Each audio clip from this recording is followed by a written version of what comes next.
Hi everyone, I'm Ella from the Dice Tower, and today I'm taking a first look at the second edition of Defenders of the Wild, along with the Critten expansion. For those unfamiliar, Defenders of the Wild is a cooperative game where players organize the animal resistance against the machine occupation in the Commonwood.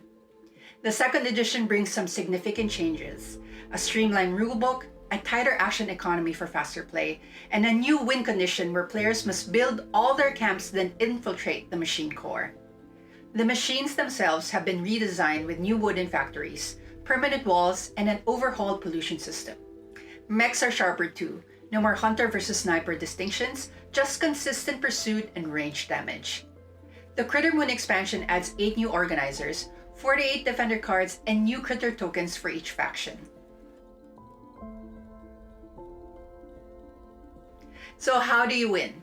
This is a fully cooperative game, so everyone wins or loses together. To destroy the machine core, every player needs to build all of their camps and then infiltrate the core through its gate. You can lose in 2 ways. If you ever run out of any machine component while resolving a card, the game ends immediately.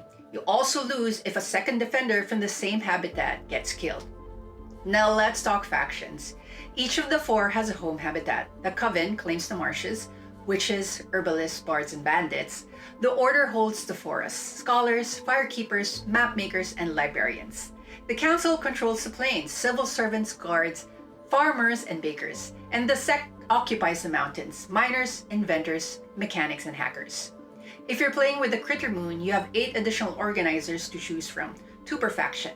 Each comes with 6 defender cards featuring 3 unique abilities, and they're marked with their faction's critter instead of the usual shield. During setup, you can swap in a Critten organizer and shuffle its 6 cards with your faction's core 6 to build a 12-card deck. Now let's walk through how a round actually plays out.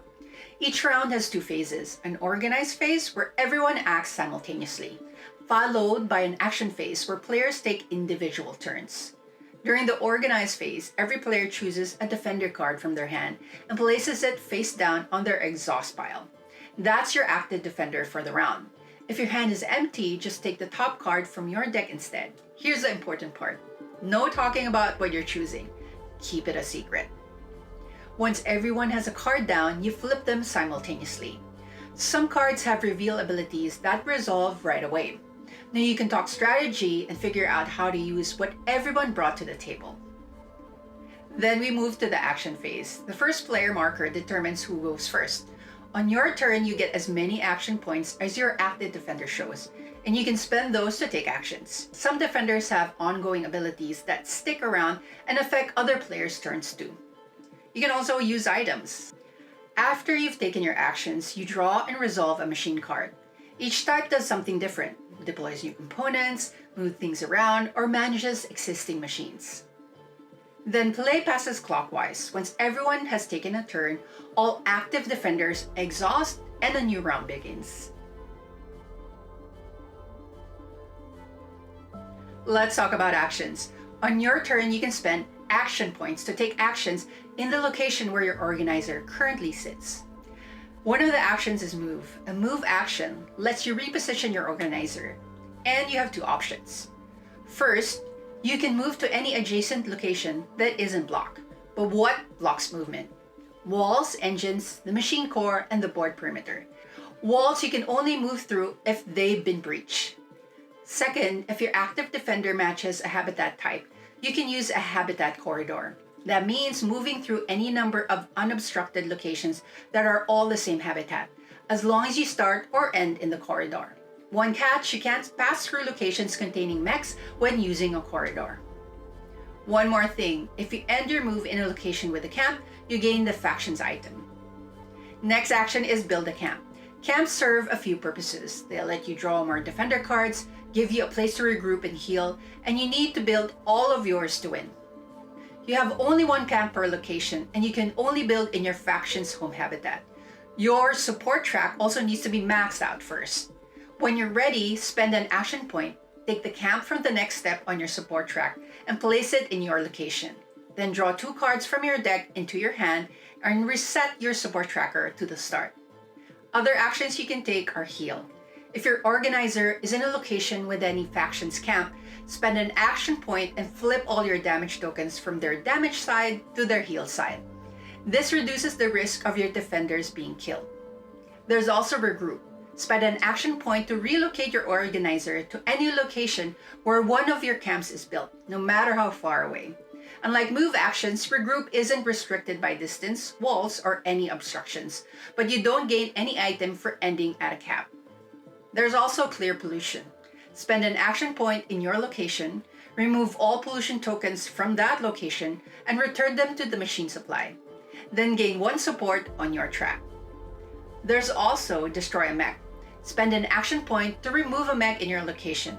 Because you're starting in a space with a mech, you must roll damage. Return the mech to the machine supply and gain 1 support. There's also breach a wall. Spend an action point next to a wall bordering your location.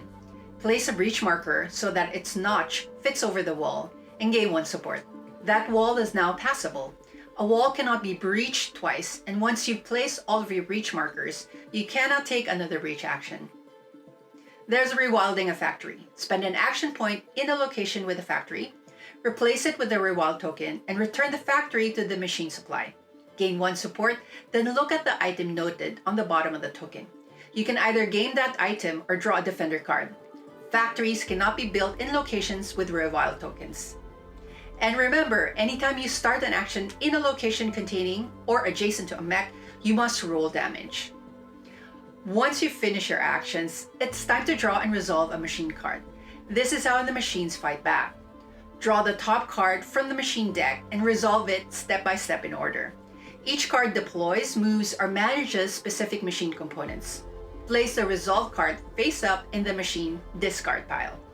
There are only 7 cards in the deck. Once you've drawn and resolved all 7, reshuffle the discard pile to form a new machine deck and keep playing. So how does the game actually end? Once you've built all of your camps and made it to the location right outside the core gate, you can spend an action point to infiltrate. Roll for damage, then move your organizer onto the core itself. You've done your part and now leave the game.